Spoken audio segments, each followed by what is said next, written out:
Alors, bienvenue à cette soirée intitulée « Des revues en résistance » organisée par la revue Relations. Je m'appelle Catherine Caron, je suis rédactrice en chef adjointe à la revue Relations. Plusieurs d'entre vous le savez, on célèbre le 75e anniversaire de Relations cette année. Un événement très rare, assez rare quand même, dans le paysage culturel et médiatique au Québec.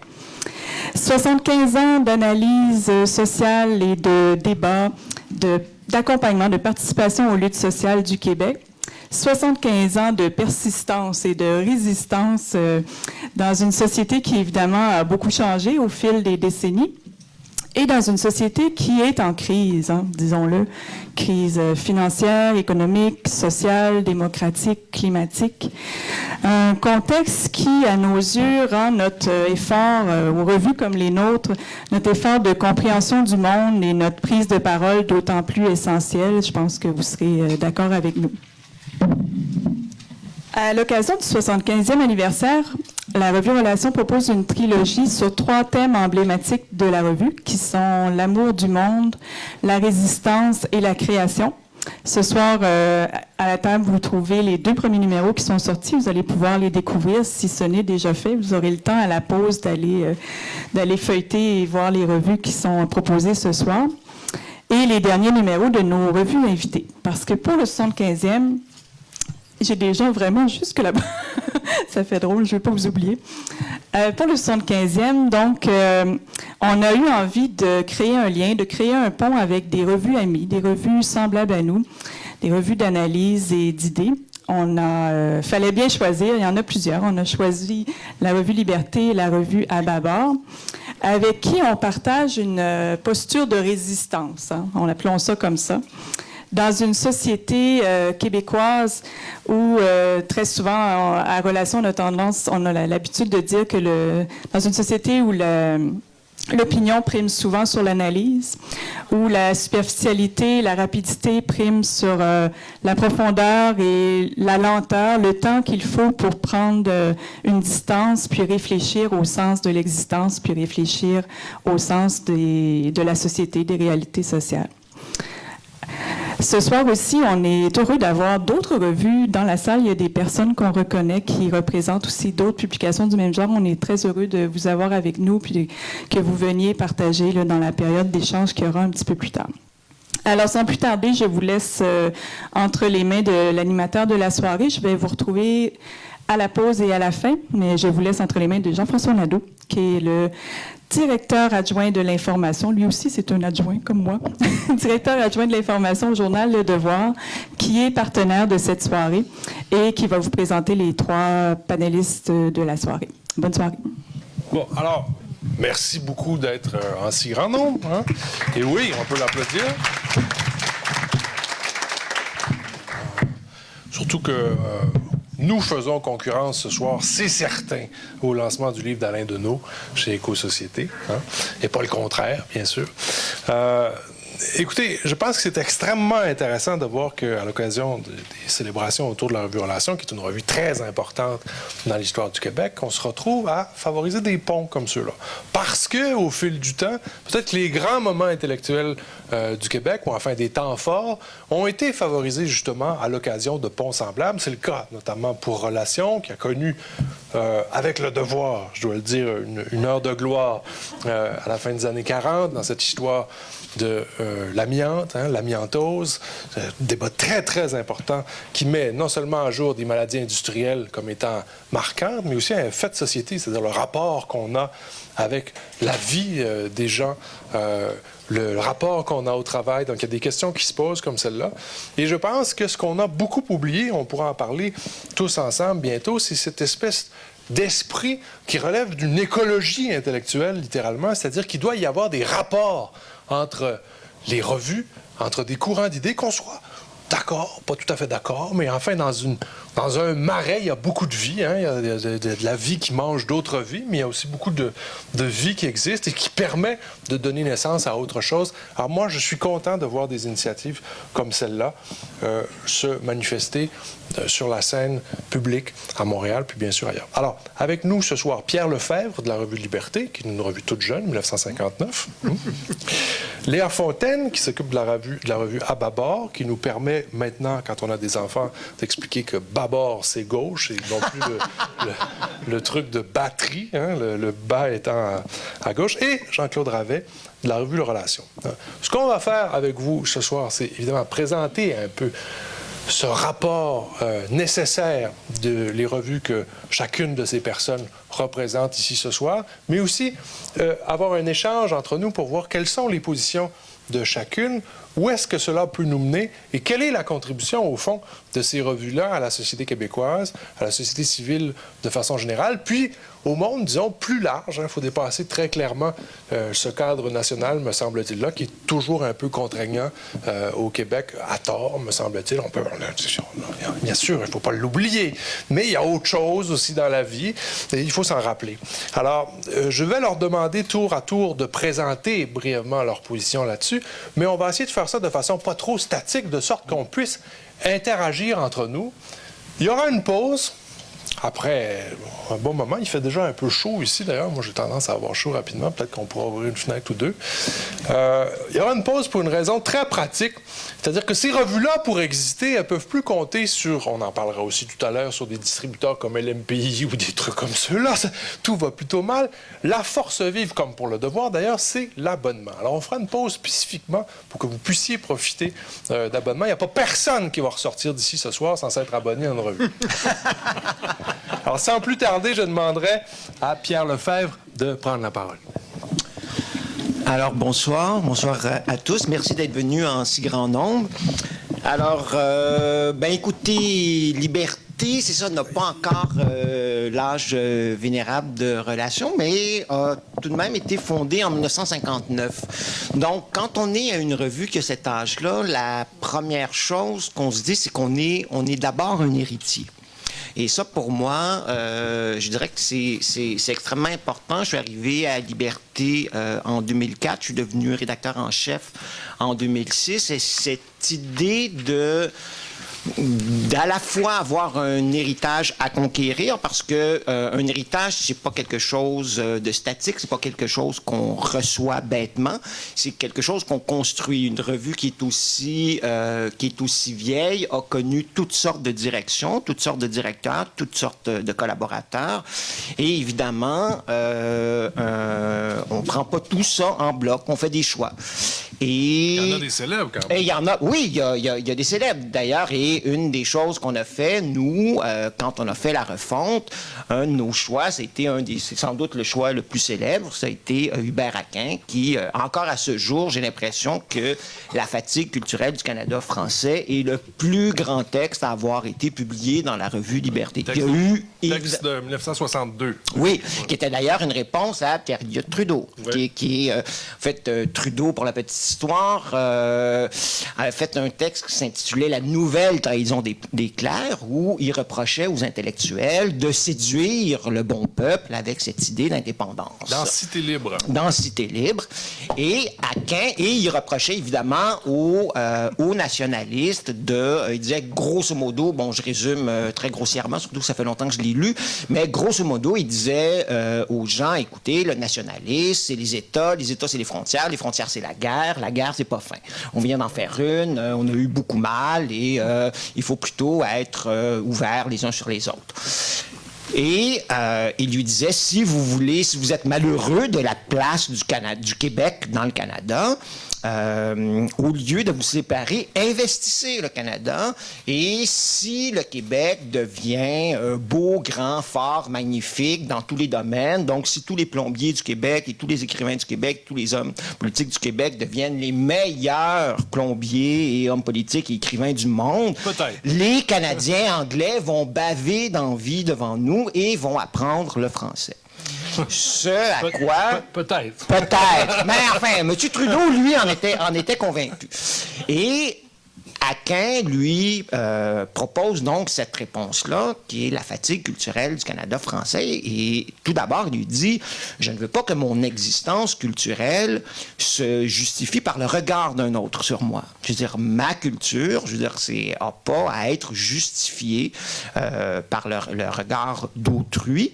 Et d'autant plus que devenir le meilleur, je veux bien, mais culturellement, je suis fatigué. Et c'était aussi, c'est-à-dire que il présentait déjà que le succès d'un individu ne rejaillissait pas nécessairement sur l'ensemble d'une collectivité. On peut le voir, donc, bon, par exemple, le cas célèbre qui est Céline Dion. Ben, je veux dire, je pense pas qu'il y ait beaucoup de gens au Canada anglais qui se soient mis à apprendre le français à cause d'elle ou à cause du Cirque du Soleil. Enfin, donc, bref, effectivement, je veux dire, en 59, ce qui m'apparaît assez intéressant comme projet de revue, c'est qu'on a surtout des écrivains, des poètes, qui décident de se préoccuper non pas uniquement de littérature et d'art, mais de politique et de questions sociales. Évidemment, je veux dire, c'est une revue qui je veux dire, prend... Duplessis vient de mourir il y a quelques mois quand le premier numéro paraît. Et donc, c'est vraiment une revue... Je ne sais pas si on peut parler vraiment d'une revue qui est résistante à ce moment-là. Elle est plutôt... Elle suit le mouvement. Je veux dire, c'est vraiment une revue qui a accompagné, dès ses débuts, la Révolution tranquille.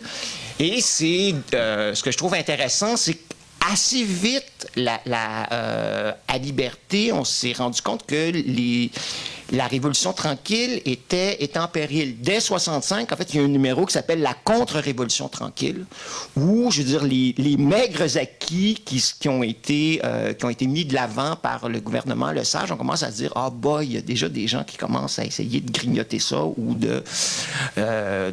d'essayer de faucher cet élan-là. Et on pourrait toujours dire que tous les gouvernements, depuis le gouvernement Le Sage, ont plutôt participé à la contre-révolution tranquille qu'à la révolution tranquille. Si on prend, je veux dire, si on prend les buts premiers, si on prend les visées premières, que ce soit, je veux dire, au ministère de l'Éducation, en santé, dans la plupart des trucs, des réseaux, j'allais dire des réseaux sociaux, mais des filets sociaux, dire, on voit que, je veux dire, la barre est extrêmement haute. Et si on a, dans un premier temps, bon, je veux dire, ne serait-ce qu'au point de vue de la gratuité scolaire, on disait, ben là, ça va nous coûter trop cher. On va pas mettre la gratuité scolaire du primaire à l'université tout de suite, mais éventuellement, on va en arriver là. C'est la même chose pour les soins de santé. Éventuellement, on pourra... Et en fait, ce qu'on a connu depuis ce temps-là, c'est plutôt, je veux dire, plus les années avancent, plus l'universalité a tendance, comme la peau de chagrin, à se réduire.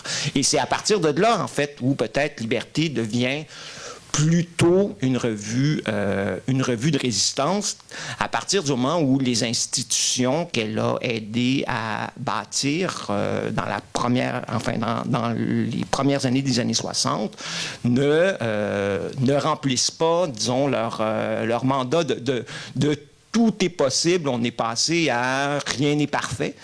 Et depuis ce temps-là, en fait, la revue a plutôt un côté mouche du coche qui moi, me plaît bien. Mais là, j'ai l'impression de parler beaucoup. Et je crois que... Ben non, mais enfin, bref, je dirais que pour revenir à cette question d'héritage, effectivement, l'idée d'Aquin on a pris comme sous-titre, je veux dire, le titre d'un de ses célèbres éditoriales qui s'appelle « Comprendre dangereusement » et où il disait « Liberté peut être considérée comme une agression ». Et ce qui m'intéresse là-dedans, c'est que c'est vraiment l'alliage...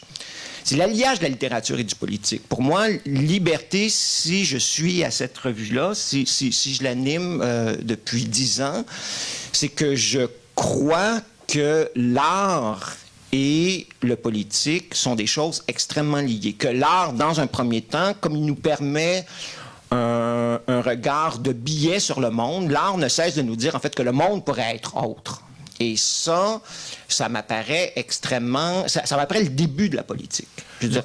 Liberté, d'une certaine façon, comme certainement en relation, et c'est le cas pour Ababor, c'est en construction aussi, mais vous avez inventé d'une certaine façon une tradition québécoise, au point même où cette idée-là que vous manifestez d'un retour sur un texte fondamental se retrouve à différentes périodes de la revue aussi. Serge Quentin avait fait un retour sur ce même texte-là. Donc, il y a des textes fondateurs qu'on revisite. En quelque sorte, on a pu vivre en même temps que nos classiques, et là, maintenant, on s'en nourrit. Oui, tout à fait. Moi, je pense que ça revient à cette idée d'héritage dont je parlais tantôt pour...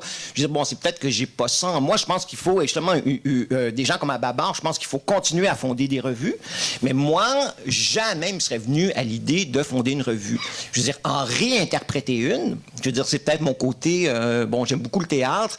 Et moi, je veux dire, quelqu'un qui remonte un Shakespeare, qui remonte un Molière, qui remonte un Tremblay, c'est-à-dire qui va relire un texte et qui va essayer de voir, mais qu'est-ce que ce texte-là me dit encore sur mon époque. Je veux dire, parce que les grands textes, je veux dire, c'est ce qu'il y a de vraiment merveilleux. Je veux dire, c'est la raison pour laquelle on y a encore Platon et Montaigne aujourd'hui, ou Hannah Arendt, c'est parce que c'est des textes qui, encore, sont capables de nous éclairer sur notre condition, sur les temps présents, qui nous permettent aussi de prendre un certain recul face au temps présent. Et je dirais qu'aujourd'hui, on est vraiment dans une époque où cette notion de recul est assez en péril.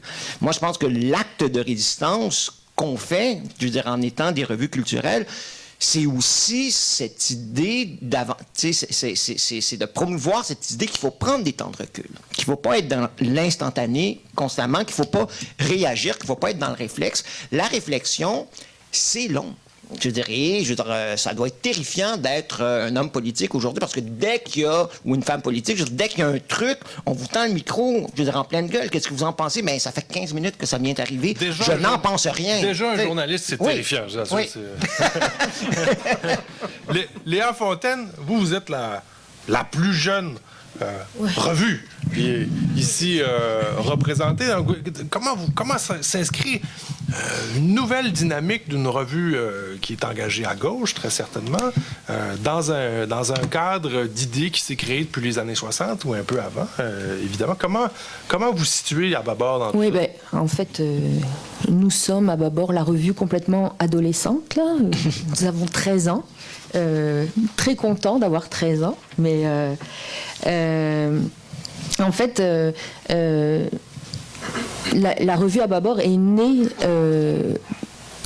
en 2003. Elle a fait suite à un numéro Espace Possible, un numéro 0. Et ça venait en fait de militants qui avaient envie d'avoir leur revue. Ils ont créé vraiment leur revue avec leurs idées. Et c'est parti de ça, en fait. C'était la revue idéale pour eux. Dès le début, en fait, ça s'est positionné en revue de résistance et autonome. Autonome d'un point de vue financier, d'un point de vue des idées aussi.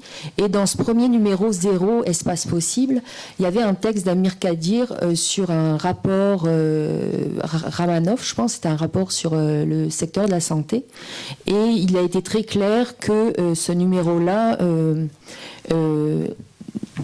qui était un peu la rampe de lancement d'Ababor, ne serait pas une revue politique, donc en tout cas influencée par le monde politique. Donc il y a toujours cette volonté de rester autonome et indépendant à tout point de vue, même si on est financé en partie grâce aux achats groupés, aux abonnements, etc., par le monde syndical notamment, qui nous appuie beaucoup, et beaucoup aussi d'organismes populaires et par exemple des centres de femmes, etc. Je ne sais pas si vous voulez que j'en dise plus sur le... Moi, ça irait, mais eux, ils en seraient ravis, j'en suis sûr. Ah oui. Peut-être quelques caractéristiques sur la revue, parce que je pense que c'est important et que ça permet de la situer avant de parler de résistance en tant que telle et les moyens qu'on a de résister. On est autogéré. C'est vraiment, on fait de notre mieux. C'est pas parfait, mais on fait ce qu'on peut. Autogéré, ça veut pas dire faire de son mieux, quand même. Ouais. Non, mais je suis la coordinatrice, en fait, en pratique. mais d'un point de vue juridique, puisque je suis juriste, je suis présidente du CA, donc s'il arrive quelque chose, c'est moi qui vais manger la claque, là. Mais non, on fait de l'autogestion, on fait ça pour le mieux, on est bénévole. Il y a une diversité de points de vue au sein de la revue et ces points de vue sont vraiment respectés. Il y a vraiment une entente cordiale entre les membres. Et puis, je vous dirais qu'on se réunit une fois par année pour l'Assemblée générale. Puis ça a lieu vraiment de manière festive, même si on fait ça de manière très sérieuse. On travaille beaucoup pendant cette journée et demie. Ça se passe chez Normand Baillargeon et Chantal Santerre qui nous accueillent à chaque année. Et on sort les tentes, les guitares et le feu de camp, mais avant de ça, on travaille et pas à peu près, là. Mais donc c'est important aussi, je pense, de signaler ça, parce que c'est un esprit très... je ne vais pas dire qu'on est tous amis, mais il y a vraiment une chose qu'on porte en nous, oui, vraiment, tout à fait. Par exemple, moi, je suis membre de la revue depuis 7 ans.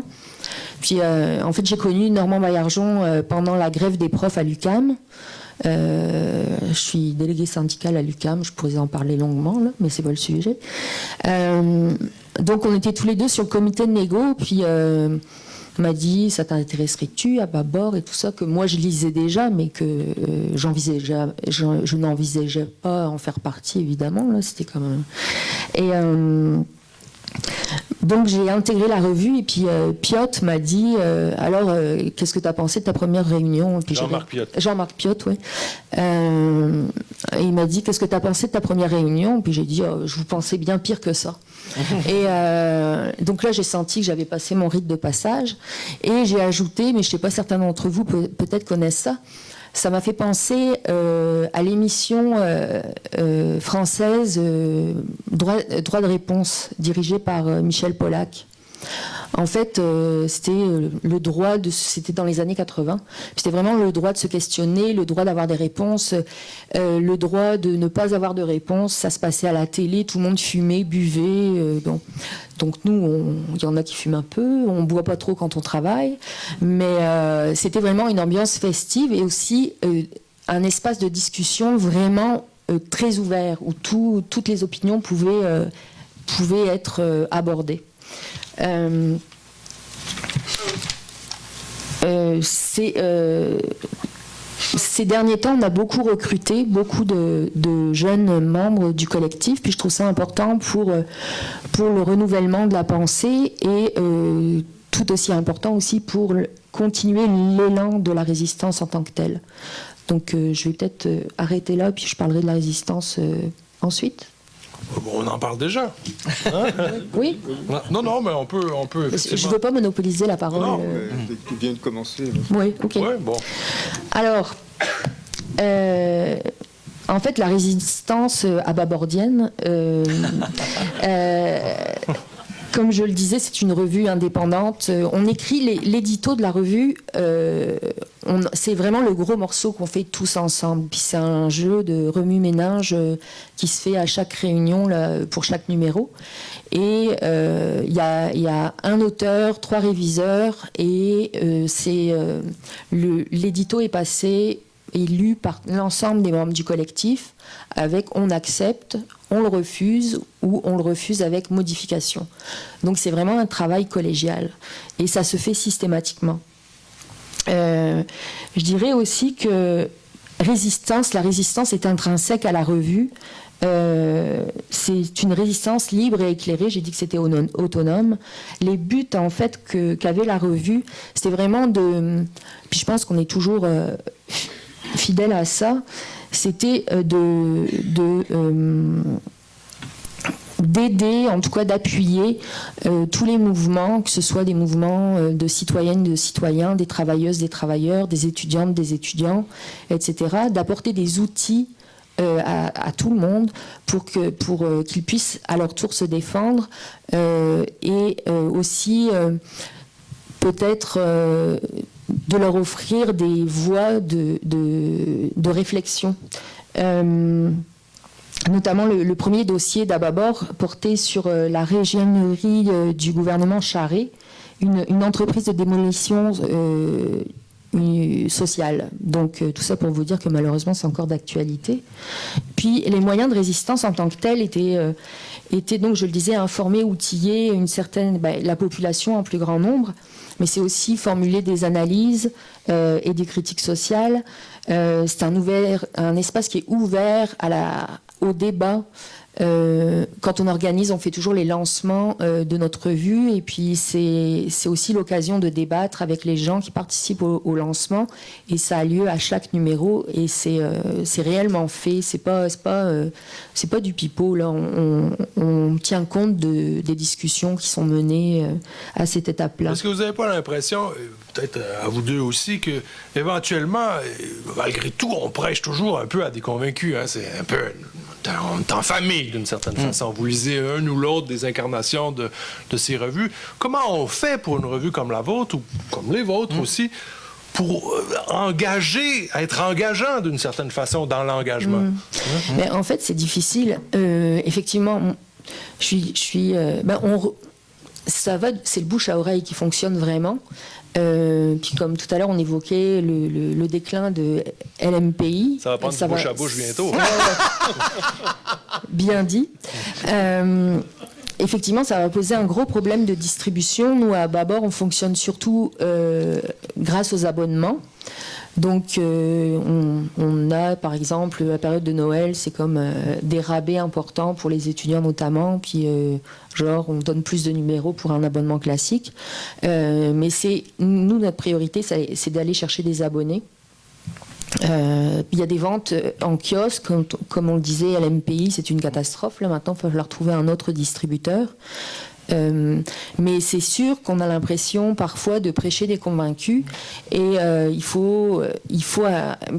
et en même temps je suis toujours étonnée dans les milieux plutôt de gauche de voir que il y a tellement de gens qui nous connaissent pas, alors qu'ils ont un discours qui est complètement qui s'inscrirait complètement dans notre ligne éditoriale, par exemple, et je suis toujours surprise. Alors dans ces cas-là, moi je refile des numéros d'Ababord, je fais ça très bien à l'UQAM auprès des étudiants, c'est un peu comme ça que j'essaie de fonctionner, là. Ouais. Mais tout le monde, on va aussi au sein quand il y a des manifestations aussi, on fait des ventes militantes comme ça pour essayer de populariser la revue. Ouais. Une attitude assez classique. Hein? Oui.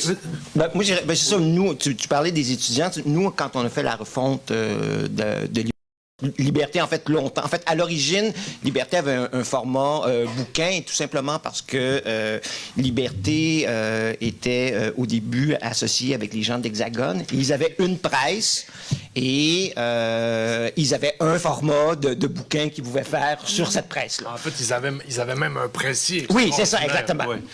Donc, on a changé de format, et avec le changement de format, on est allé vraiment faire...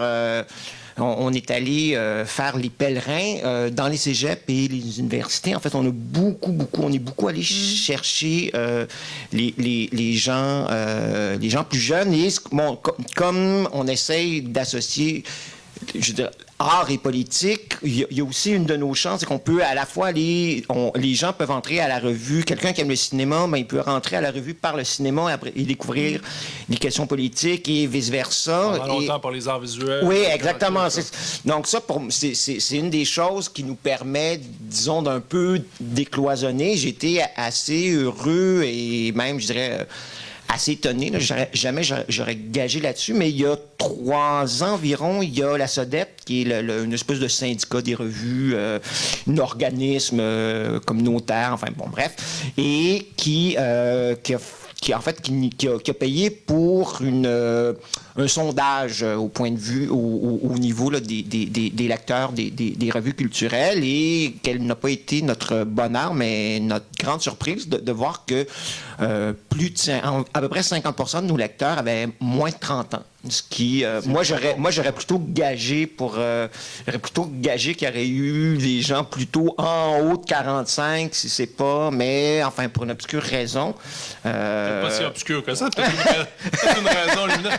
Vous remarquerez l'extrême délicatesse et la patience extraordinaire de Jean-Claude Chavet, qui n'a rien dit encore, alors qu'il est qui en quelque sorte la personne qui nous invite? Alors, je voudrais l'entendre. Moi, comme je suis le grand-père ici d'une vieille revue de 75 ans, je ne vais pas faire le gaga, mais je vais jouer mon rôle de sage, si on peut dire. Sage par affiliation. Tout le monde me reconnaîtra spontanément dans ce qualificatif, bien sûr. Mais je voulais revenir un peu sur... parler de l'histoire de la revue sur la Résistance, c'est long, ça serait long pour 75 ans. Donc j'invite plutôt aller voir, il y a une belle exposition qui se fait à la grande bibliothèque de l'UQAM, modeste, mais quand même qui donne une vision de ce qu'a été la revue dans son époque, engagée dans son époque, dans les différentes décennies. Une exposition qui va se déplacer au Jésus au mois de mai, et pour les gens de Québec un peu plus tard. Mais j'aimerais peut-être réfléchir sur cette idée, justement, de dire qu'on est, effectivement, on est une goutte dans l'univers médiatique, on est peu lu. Comparativement à des revues comme Actualité ou Châtelaine et tout ça, mais est-ce que ça ôte de la valeur précisément à notre travail? Je dirais que c'est parce que justement c'est une goutte essentielle, je dirais, une goutte essentielle dans quand dans le contexte actuel, je parlerais de désert, de désert de la pensée. Parce qu'on est à la fois baigné par un bombardement d'informations, d'images et tout ça, mais comme disait Pierre, on n'a pas de distance pour réfléchir et on ne donne pas aussi les outils pour réfléchir. Et je pense donc qu'une revue comme les nôtres, des revues comme les nôtres permettent justement ce regard critique par rapport au réel. Alors que précisément, étonnamment, dans ce bombardement d'informations, on pense qu'il y a comme un illettrisme politique qui est comme généré malgré tout. C'est parce que justement, on est comme écrasé par l'information, mais sans la possibilité de comprendre. Et alors que justement, nos revues permettent cet effort de compréhension, un effort que justement les autres médias fuient, parce que le mot c'est un mot tabou, surtout pas, il faut amuser, il faut conforter. Courage, fuyons. C'est ça, voilà. Mais en quelque sorte, ce que disait Pierre tout à l'heure, c'est qu'à l'origine, Liberté, qui est plutôt du format livre, enfin, il y a cette idée du temps long qui est attachée au livre. Vous êtes moins des magazines, ou vous êtes plus près de l'univers du livre que de l'univers du magazine. Relation, non, pas tellement, parce qu'on a une page, En termes de format, pas en termes de format, parce qu'on est format magazine, comme d'ailleurs, comme tout. Mais effectivement, mais c'est ça, on n'est pas dans l'ordre du petit, de l'anecdote ou de l'amusement, on est dans...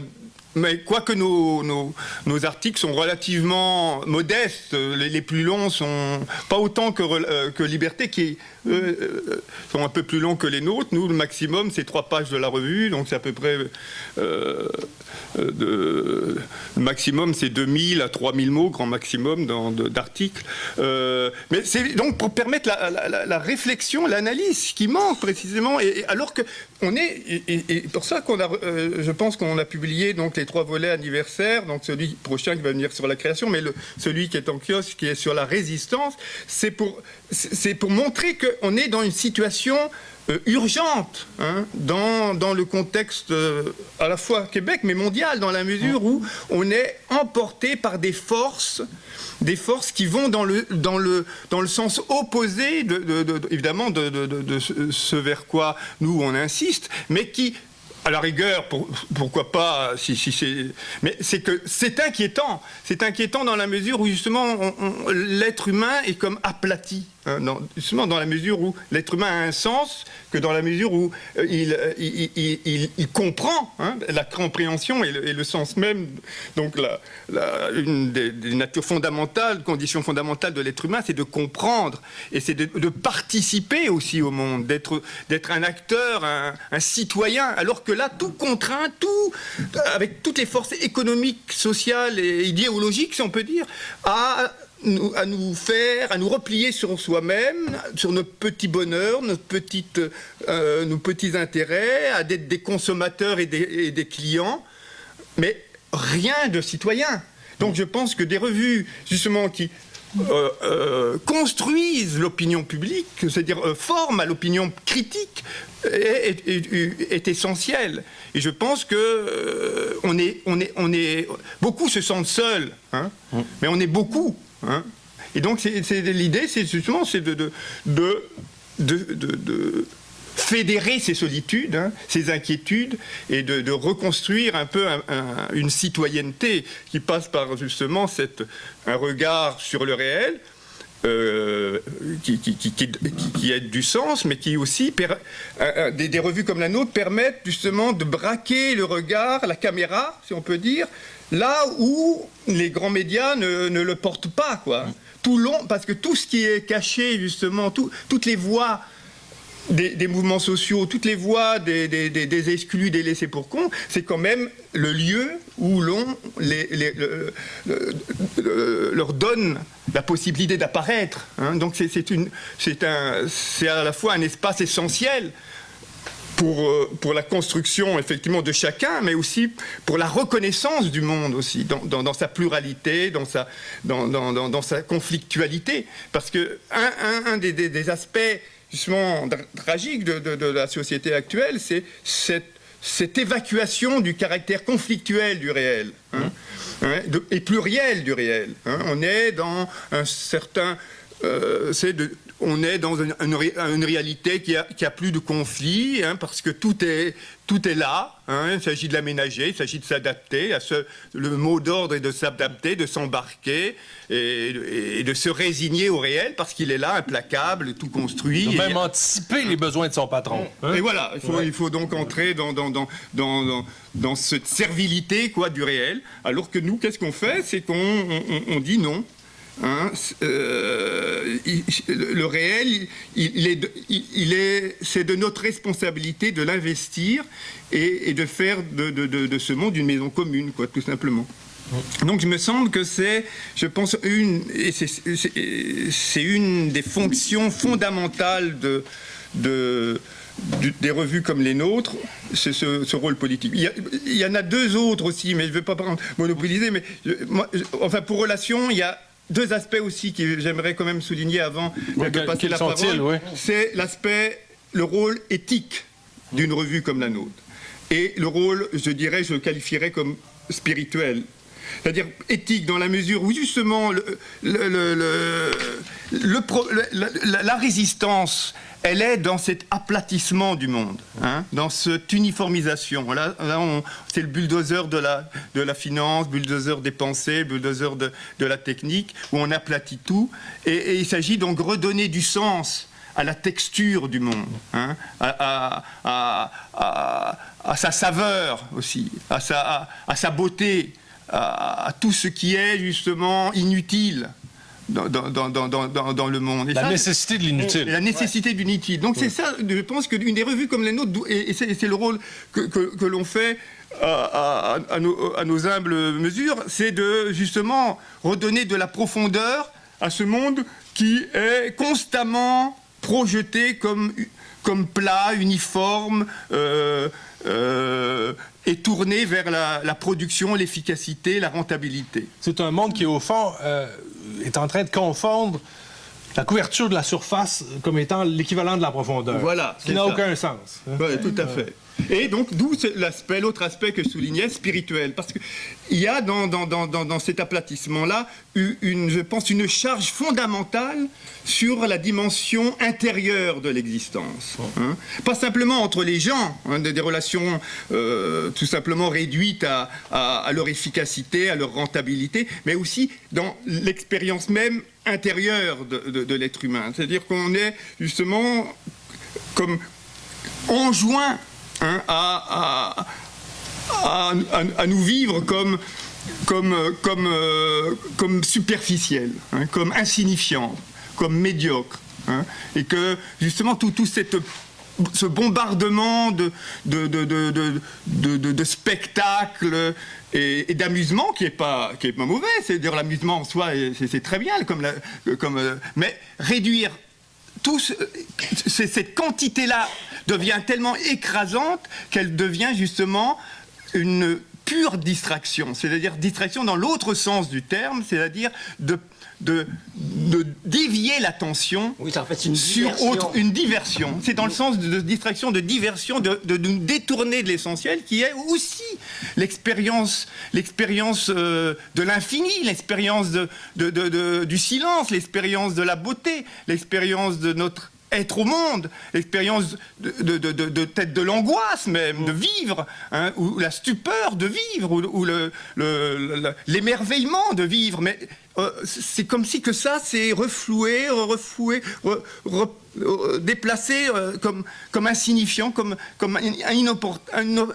insignifiant, quoi, pas important. Donc il s'agit, moi je pense que des revues comme la nôtre doivent redonner du sens à l'existence, et c'est ce côté-là qui me paraît aussi un des aspects essentiels. Ouais.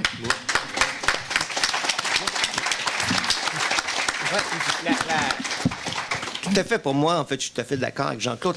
La question du sens est fondamentale. Et tantôt, enfin, tu parlais justement des médias qui nous bombardent d'informations constamment qu'on n'a pas le temps de digérer. Je dirais que ce qui caractérise peut-être nos trois revues, puis je mettrais sans flagornerie le devoir également là-dedans, je veux dire, c'est que ces médias-là, on les subit. Comme ils nous enjoignent à subir le monde. On les subit, c'est comme quand il pleut, c'est comme... alors que, je veux dire, quand on lit, je veux dire, Le Devoir ou Relations ou À Babar ou Liberté, on le subit pas. D'une part, parce qu'il faut aller vers ces revues-là, donc, mais il y a cette quête de sens-là, je pense, qui pour moi, c'est ça, là, je dirais, est essentiel dans le travail qu'on fait. Il y a peut-être une maladie d'époque, la finance, tout ça, mais qui tient au présentisme. Voilà, tout à fait. Où l'absolu serait dans le temps présent. La nécessité d'échapper à ça est presque un acte révolutionnaire aujourd'hui. Oui, tout à fait. Le présentisme, c'est justement cette négation de la profondeur, parce que justement, c'est pas le présent, c'est autre chose. Être présent à soi, être présent au monde, implique une certaine profondeur, justement, une certaine attention, un certain regard de compréhension, de contemplation ou de dénonciation. Mais donc il y a là un jugement qui doit être porté quand on regarde le présent. Mais là, on est plutôt dans la résignation à un état de choses. À l'instant. Et subit, quoi, comme disait Pierre, on subit le présent parce qu'on n'y peut rien. On nous dit que voilà, c'est ainsi fait, et que le monde est ainsi fait, et que tout va bien, et tout est sous contrôle, et on nous trouve certaines niches pour être confortable dans ce délaissement, cette désolation, en quelque sorte. Un délaissement qui devient un délestement. Voilà. On laisse tomber. On laisse tout, quoi. On laisse une partie de nous-mêmes, quoi, dans tout ça. Et pourquoi ? C'est ça qui est préoccupant. Pourquoi on laisse faire les choses ? Et je pense que là, il y a comme une critique à faire précisément dans la manière d'être de notre société, qui est précisément de donner...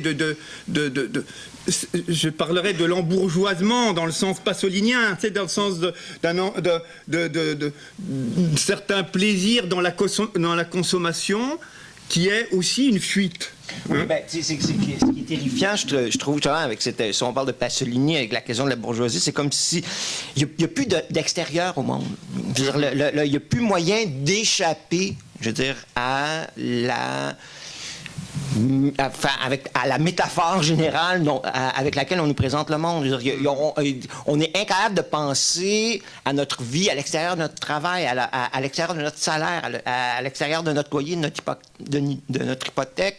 Et, je veux dire, Pasolini, par rapport au monde de la consommation, disait la consommation a réussi à faire ce que le fascisme n'avait pas réussi à faire. C'est-à-dire qu'il a réussi à nous rendre tous pareils. Alors que le fascisme a essayé de le faire, mais il n'a pas réussi à le faire. Oh, oui. Léa Fontaine? Oui, effectivement, on se retrouve coincé là, dans tout ça. On parle de consommation, de vie. C'est le travail. Là. Moi, je suis spécialiste en droit du travail et tout est lié au travail. Parfois, je me demande si on ne devrait pas tout lier à la citoyenneté, plutôt. Et c'est vraiment contre ça qu'il faut lutter. C'est d'autant plus vrai actuellement avec le gouvernement qu'on a et les gouvernements qu'on a eus, hein, parce qu'il n'y a pas vraiment de changement à chaque fois. Mais non, t'es pas tout à fait. Oui, j'ai vu quelque chose bouger. La couleur. Non, je suis. C'est la couleur qui change, mais pas le fond. Oui. Mais il faut appuyer les luttes. En fait, c'est quand on se retrouve, c'est assez curieux de se retrouver isolé. On pense qu'on est seul à penser ces choses-là, à se dire qu'on n'est pas, c'est pas normal d'être dans cette situation-là, de vivre. Par exemple, je travaille sur les personnes en situation de vulnérabilité au travail. Mais quand on rencontre, quand on lit des revues comme les nôtres, on se rend compte qu'on n'est pas tout seul à penser que ça n'a pas d'allure. Et je pense que ça, c'est aussi une forme de résistance. Puis on transmet aussi le message suivant, c'est que rejoignez-nous. Et puis ça me fait penser aux écrits de Stéphane Hessel sur quand il disait indignez-vous. Il en a écrit d'autres par la suite. Il a des très petits pamphlets, mais qui veulent très bien ce qu'ils veulent dire, qui disent très bien ce qu'ils veulent dire. Je pense aussi qu'il faut, en tant que revue, pour permettre au plus grand nombre de résister, il faut être accessible. C'est l'accessibilité, on peut dire en termes de prix de vente de la revue, tout simplement, mais c'est aussi l'accessibilité en termes d'écriture. Surtout que nous, à Babord, au début, on voulait vraiment aller vers les groupes populaires, les groupes communautaires, etc. Donc il y a une attention particulière qui a été mise sur l'accessibilité des textes au plus grand nombre. Et moi, j'ai senti à un moment où l'écriture était devenue plus complexe et était moins accessible, je trouvais. Il y a même eu quelques articles, quelquefois, où je suis allée chercher le dictionnaire pour regarder ce que ça voulait dire. Là, je suis peut-être pas une mauvaise chose. Non, j'ouvre mon dictionnaire, c'est mon livre de chevet, je l'ouvre quasiment tous les jours. Mais je me suis dit, si je dois faire cet effort-là, des gens qui n'ont peut-être pas eu les moyens d'aller étudier comme moi j'ai eu la chance de le faire, on voit l'utilité. Une petite anecdote, vous me permettrez, je peux pas m'empêcher.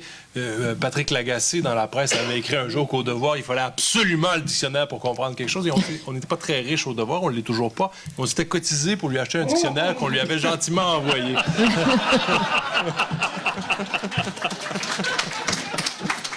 Alors, l'idée d'une fédération d'efforts, parce qu'on parle d'atomisation, vous êtes nombreux, les revues existent, tout ça, il se trouve une situation qui est en train d'avaler tout ce monde-là, concrète, là. C'est-à-dire que les messageries de presse Benjamin, fondées par l'arrière-grand-père avant la Première Guerre mondiale, ferment. Quelques mois plus tard, LMPI ferme.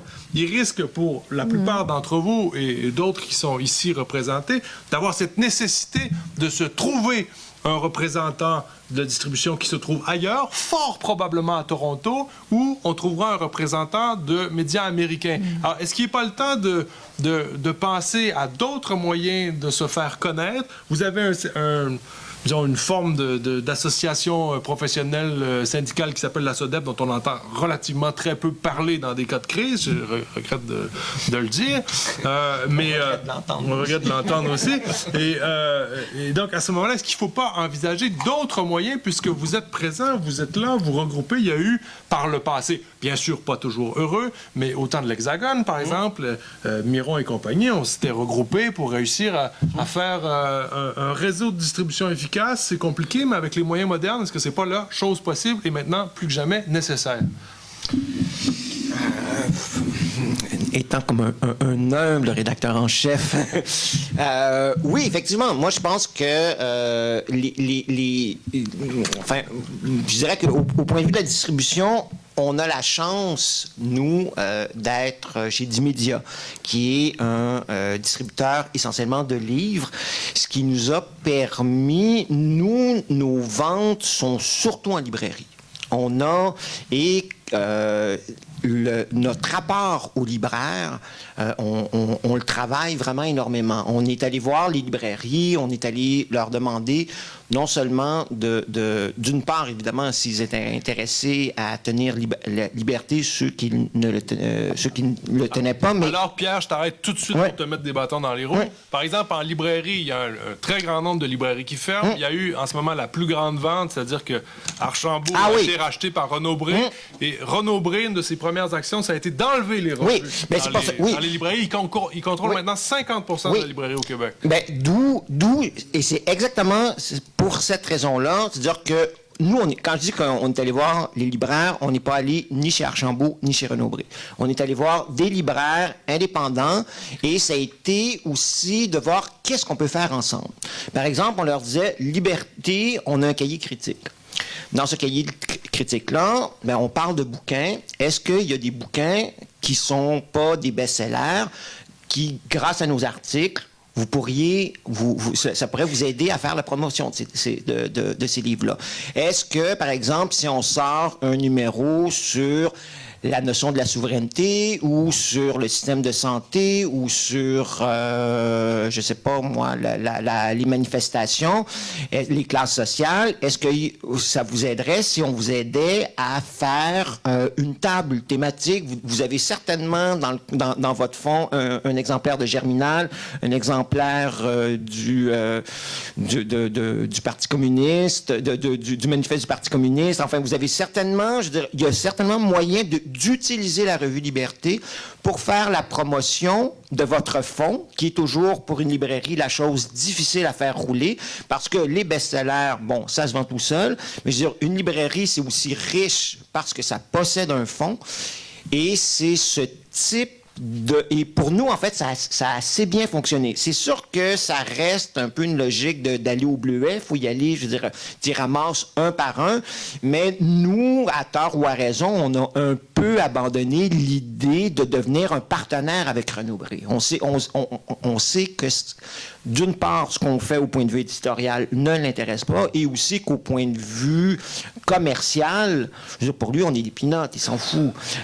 Alors qu'une librairie indépendante, je veux dire, on peut dialoguer. On peut, à ce moment-là, effectivement, créer, d'une part, du commerce, évidemment, mais aussi créer du sens. Créer, je veux dire, une façon de faire circuler les idées. Et ça, je veux dire, effectivement, on pourrait le faire encore plus entre nous. Mais déjà, je veux dire, on commence, bon, par exemple, justement, Le Devoir avec sa page Les idées en revue, je veux dire, il commence depuis quelques années, je pense, à avoir, c'est encore timide, mais je suis d'accord pour dire qu'il faudrait effectivement se tendre la main plus régulièrement. Il y a la SODEP, effectivement, qui pense qu'il y a eu un comité qui a, je ne sais pas où il en est, mais il nous a demandé des informations sur comment c'est distribué. Mais je pense qu'il y a un souci, effectivement, de plusieurs revues de trouver une alternative suite, justement, à la fermeture de Benjamin, parce que plusieurs n'ont pas été. Nous, on a pu trouver avec LMPI, mais d'autres déjà, même avec ce changement-là, se trouvaient sans rien. Donc il y a un souci qui est pris en compte. Bon, c'est vrai que c'est quand même un gros. C'est quand même une grosse affaire. Nous, on est distribué à peu près dans 150 plus points de vente, là, je ne sais pas exactement, mais un peu à travers le Québec, donc à la fois dans les librairies que dans les kiosques. Donc c'est quand même complexe comme distribution. Bon, l'MPI effectivement ferme. Bon, on nous a assuré qu'une autre prenait le relais. Jusqu'à quand, c'est ça, et bon, en gardant le même type de contrat qu'on avait, mais bon, c'est peut-être l'accord dans la première année, mais après, effectivement, tout peut changer, tout peut être, mais effectivement, c'est très... Oui, moi je dirais, en tant que revue adolescente, là, je blague. Non, on n'est pas une revue adolescente. Là. On est une grande revue. On a passé la crise d'adolescence il y a bien longtemps. Nous, on fait encore de la livraison à vélo. Alors, pour vrai, là, je niaise pas. Donc, pour les abonnements montréalais uniquement. Saint-Jean-de-Mata, non? Non, on n'ira pas jusque-là. Mais sinon, effectivement, la fermeture de l'MPI, c'est une catastrophe parce que moi, je m'en suis aperçue uniquement parce que à la coop, à l'UQAM, je suis allée voir, puis je dis pourquoi il n'y a plus à bâbord dans les rayons? Puis on m'a dit non, l'MPI et tout ça. Mais ils étaient capables de me proposer en fait un abonnement, un arrangement entre la revue et la... Mais on ne peut pas fonctionner comme ça à la grandeur du Québec. Là. Donc il faudra un remplaçant. Ou alors une collaboration, je ne sais pas comment, il faudrait monter un truc comme ça, mais ce serait une machine énorme à assumer de toute façon. Non, les idées sont bienvenues. Les capitaux aussi. Ouais. Oui, mais ça s'est déjà fait dans le passé. Hein? En fait, la chose la plus facile, c'était quand même pendant très longtemps de lancer des journaux. Au 19e siècle, au Québec, on a un record absolu de journaux. On l'a oublié, ça, mais bien sûr, il y a l'arrivée de la télévision, de la radio avant, bien sûr, puis l'âge d'or des magazines à partir des années 30. Mais au 19e siècle, chaque village a son magazine. Pas son magazine, mais son journal. Et il y a des journaux qui sont absolument exceptionnels, bien sûr. Mon favori étant la lanterne d'Arthur Buis, 27 numéros absolument fabuleux. Mais il y en a plein d'autres. Le Grognard, le Crapaud, le Taureau, tout ce que vous voulez, qui sont des journaux assez frondeurs. Ces gens-là se regroupent. Ça s'est déjà fait dans le passé. Il me semble qu'avec des moyens techniques qui peuvent nous écraser, on peut aussi soulever ces moyens-là, se soulever avec ces moyens-là pour aller vers autre chose. Quelle est la place de la diffusion des idées à ce moment-là avec des leviers qui soient plus modernes? On est au fond, on réfléchit à des idées, mais peut-être beaucoup avec des moyens de diffusion qui sont... Moi, je tenais à vous entendre là-dessus. Je veux pas qu'on s'éternise trop longtemps là-dessus non plus. On peut revenir au fond, bien sûr, mais ça m'apparaît être important, la diffusion des idées aussi. Hein? Ah non, ça c'est clair. C'est pour ça que je vais un peu me répéter, mais pour nous, assez vite, la librairie a été notre interlocuteur. On est aussi... là, ils ont fermé, mais je veux dire, on est allé voir aussi des lieux comme l'Excentris, parce qu'on disait, les gens qui vont au cinéma à l'Excentris, c'est des gens, je veux dire, qui sont plus curieux et qui seraient peut-être intéressés à une revue comme celle de Liberté. Et la même chose, la boîte noire, on est allé dans des points on est allé là, mais justement, à vélo, avec nos sacs sous le bras, on vous en laisse 5 en consignation. Puis, il y a des endroits où ça n'a pas du tout marché, il y a des endroits où ça fonctionnait. À Alexandrie, ça marchait vraiment bien.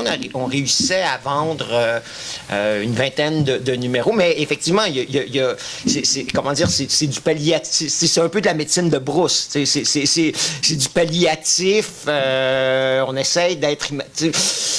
Mais effectivement, le jour où mais j'y crois quand même. Je crois au côté small is beautiful. Je crois. C'est sûr que c'est compliqué d'aller à un point de vente à Matane, mais je crois au lien concret. on est allé à Rimouski, on a rencontré des gens, des libraires là-bas, les gens de la coop, de l'université. Je veux dire, là aussi, je veux dire, les gens qui ont des librairies, les gens qui ont des cinémas de répertoire, sont des gens qui aiment la culture, sont des gens qui partagent, je veux dire, les préoccupations qu'on partage tous ici ce soir. Et là, je veux dire,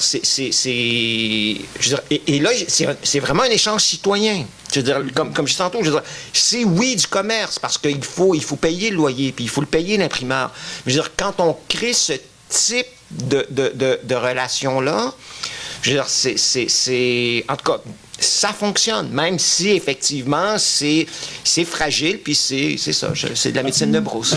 Vas-y, Jean-Claude. Non, mais je pense qu'il faut aussi souligner le fait quand même assez scandaleux qui est du peu de soutien, quoi, aussi. Là, J'y venais comme arme secrète. Parce que le devoir aussi est précaire dans cet esprit-là. Comment se fait-il que le 7 jours, ou le lundi, ou le dernier heure reçoivent 350 000, 400 000 $, 500 000 $, 1 million de dollars de fonds publics par année, on a les rapports chaque année, selon leur tirage et leur vente, alors qu'ils sont des magazines essentiellement qui ne correspondent pas à un univers culturel.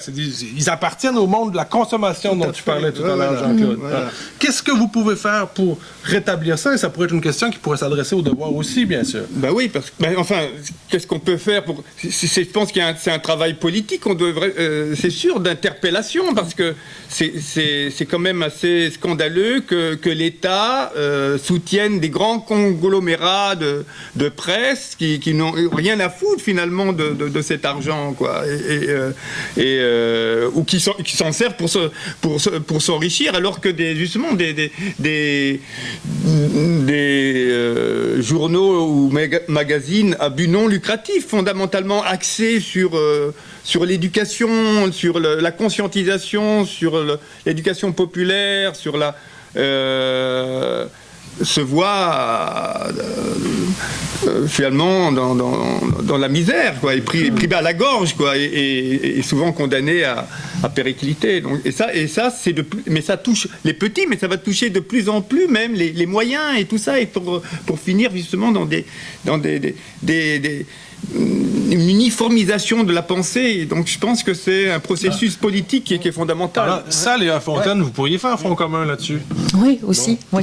Mais je voulais ajouter aussi que là, j'ai perdu le fil de l'idée du surfer. Là, moi, j'étais prête à enchaîner, puis oups, c'est parti. En fait, moi, mais pour en revenir, effectivement, moi, quand je veux dire, il y a quoi, ça fait une douzaine d'années que je veux dire, Patrimoine Canada, en fait, a changé la donne pour les subventions aux revues et aux périodiques, et où là, effectivement, je veux dire, des revues comme Summum, comme Coup de Peigne, reçoit... Je veux dire, Reader Digest Canada, parce que Reader Digest, c'est comme McDonald's, ils ont leur section, je veux dire, canadienne, je veux dire, ils reçoivent 1 million.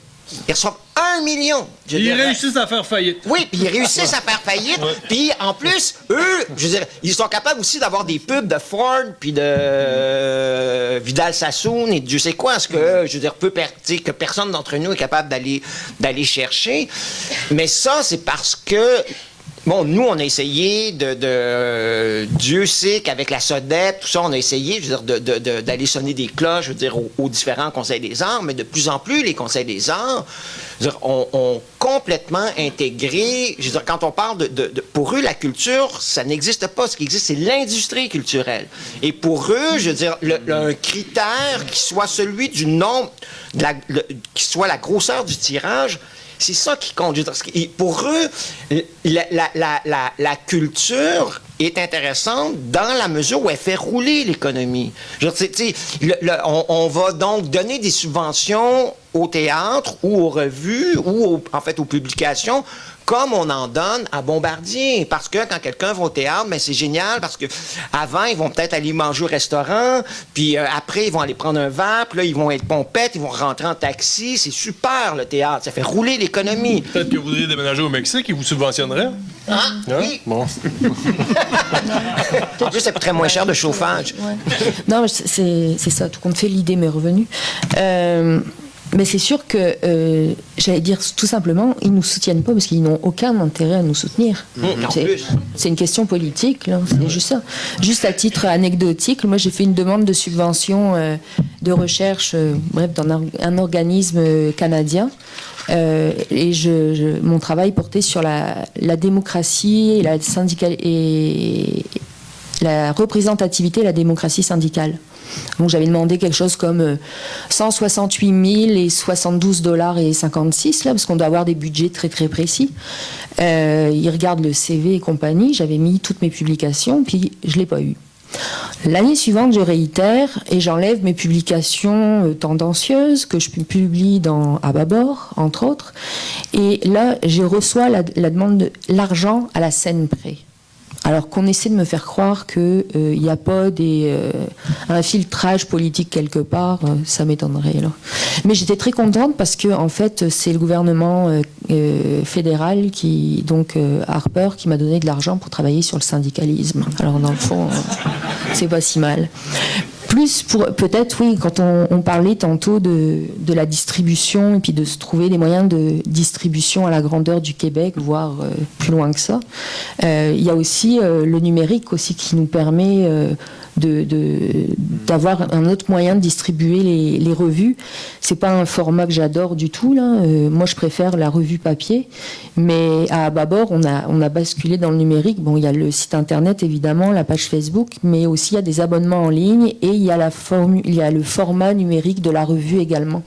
Donc ça, c'est depuis quelque temps, là, mais c'est pas le même... Mais est-ce que ça... Parce que nous aussi, on a fait la même chose et on peut acheter Liberté en format EPUB, tu sais, puis on en vend... c'est même pas 1% de nos ventes, là. Je veux dire, la même chose pour les abonnements. Je veux dire, je suis même pas sûr que j'ai 10 abonnements électroniques. Je veux dire, ça, en tout cas, pour nous, ça fonctionne. Je veux dire, ça fonctionne pas alors que les conseils des arts, ils nous ont dit, mais faites ça, c'est l'avenir. Ils ont mis des fortunes là-dessus et dans le monde du livre partout, c'est un immense fantasme technologique qui est associé à des grandes campagnes de promotion de la tablette. Alors, on voit les gens qui possèdent des tablettes sont des gens de 45 ans et plus en général parce que ça coûte cher. Les jeunes, ils sont sur leur téléphone.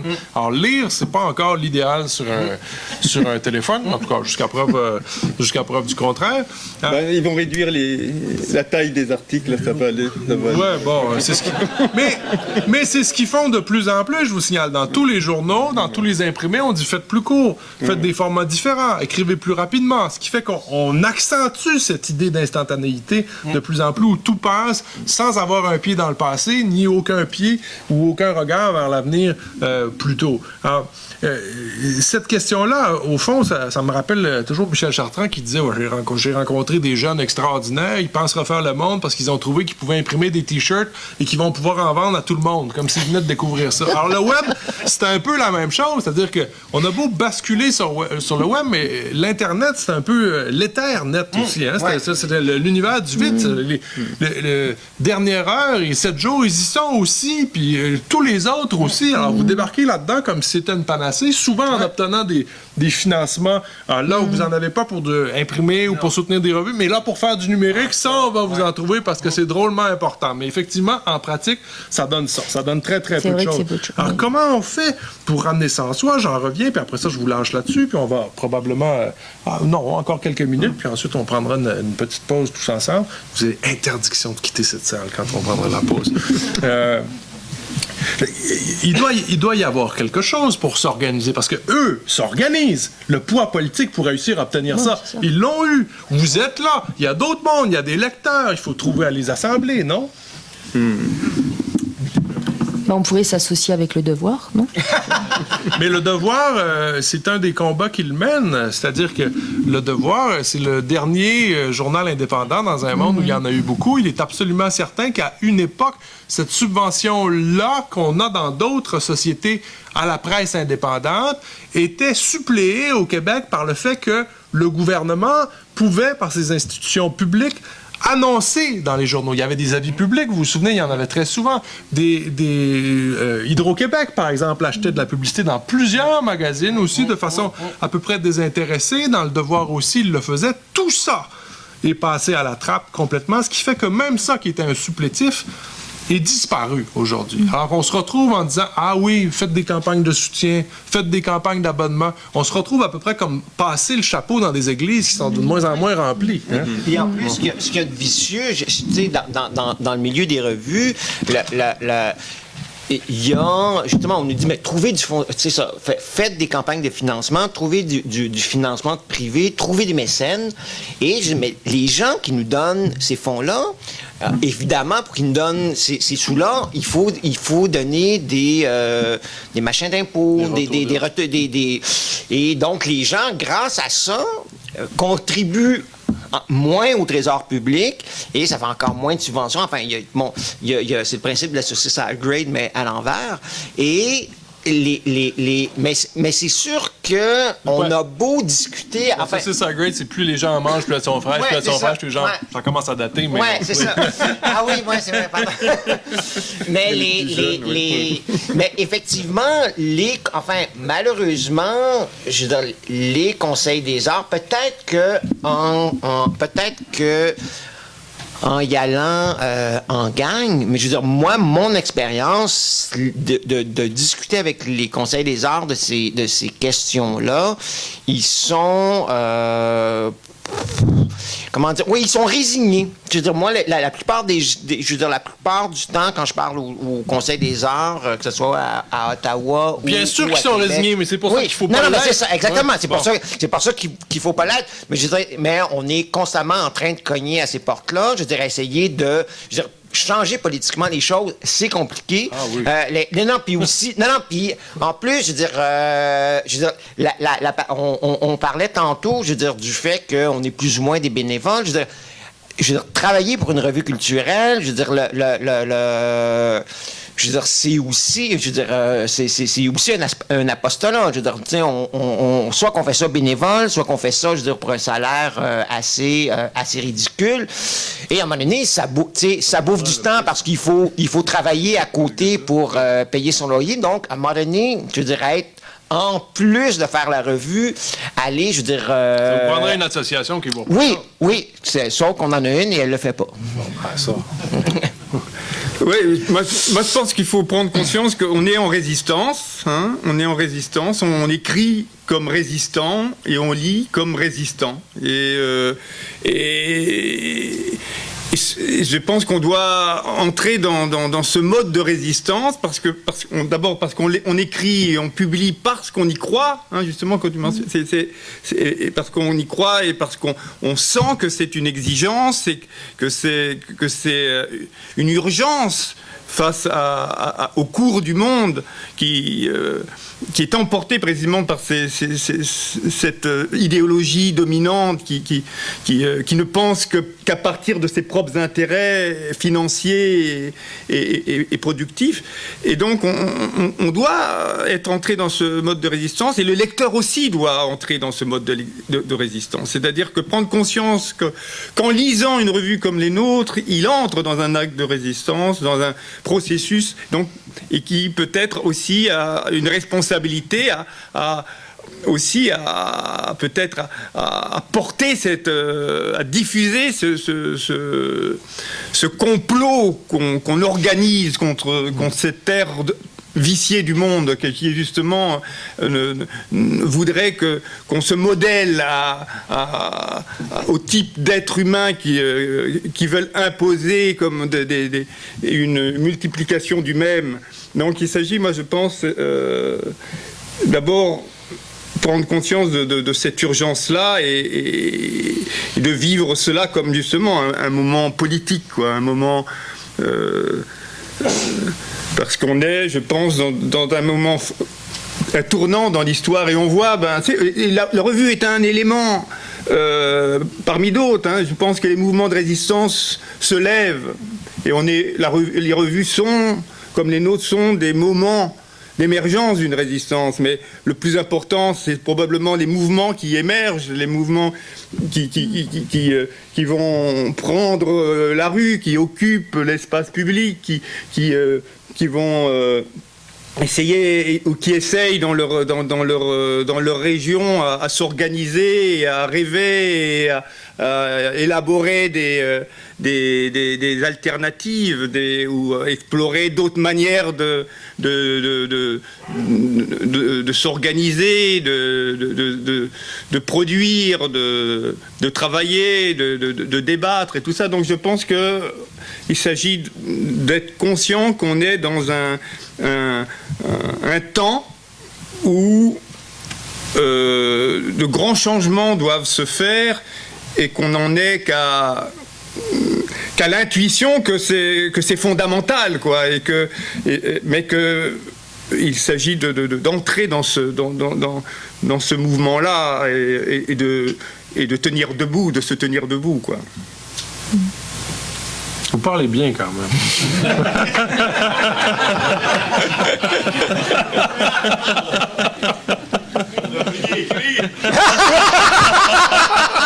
Je vais m'y mettre. Bonne idée. Bah oui, c'est ça. On est une équipe, bien sûr. Et l'équipe, c'est ceux qui nous lisent aussi. C'est pour ça qu'on écrit, quoi. C'est parce qu'on est lu. Hein. Ouais. Sur un aussi beau point d'orgue, me semble-t-il, je voudrais prendre quelques minutes pour vous passer la parole, de sorte qu'on puisse vous présenter les options qui s'offrent à vous. Et qui vous feront sourire, je crois, pour quelques abonnements ici, prendre le temps de discuter un peu entre vous, échanger quelques questions entre vous, de sorte que nous revenions tous ensemble dans quelques minutes et que nous ayons une discussion dans les deux sens, que vous puissiez parler, qu'on puisse intervenir aussi et qu'on poursuive cette discussion qui est, ma foi, fort bien amorcée et très agréable, me semble-t-il.